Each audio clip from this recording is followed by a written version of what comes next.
Bhagavad Gita, capítulo 18, texto 56.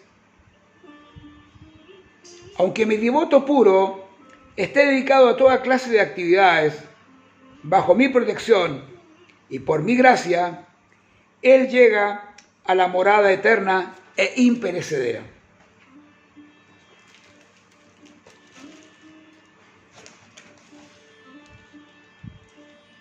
Vamos a ver qué dice nuestro maestro espiritual.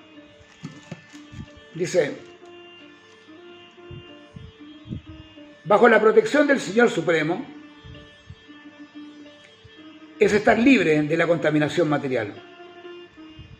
El devoto actúa bajo la dirección del Espíritu Supremo o su representante, el maestro espiritual. Para un devoto puro no hay límite de tiempo. Él está siempre 24 horas al día dedicado en un 100% a realizar actividades bajo la dirección del Espíritu Supremo. El Señor es sumamente bueno con un devoto que se dedica así al proceso de conciencia. Pese a todas las dificultades, eventualmente Él se coloca en la morada trascendental o Krishnaloka, el planeta de Krishna. Él tiene garantizada su entrada ahí, no hay ninguna duda de ello. En esa morada suprema no hay ningún cambio. Todo es eterno, imperecedero y está colmado de conocimiento. Sat Chit Ananda, eterno, lleno de conocimiento y bienaventuranza. Ese es el estado natural de la entidad viviente y es el estado eterno que vas a lograr en el momento en que te liberas. La liberación, como ya estamos viendo, no significa de que te vas a ir como un angelito al cielo.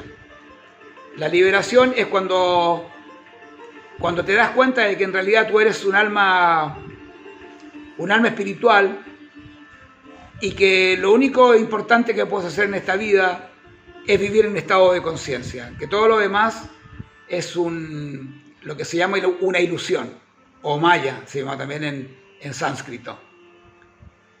La manera de salir de maya, salir de esta ilusión, o salir de esta matrix que se llama, es lograr vivir en un estado de conciencia. Nosotros estamos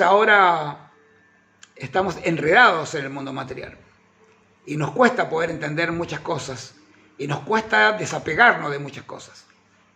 Pero el yoga es justamente para eso, para que ir gradualmente, irse liberando de estos apegos, y cuando realmente te sientes que eres espíritu, cuando realmente te conviertes en espíritu, que ya digo, no es que te vas a convertir en un angelito con alas, sino que te vas a convertir en una persona plenamente consciente.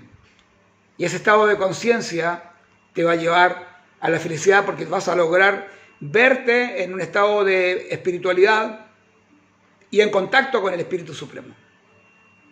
Esa es toda la finalidad del yoga.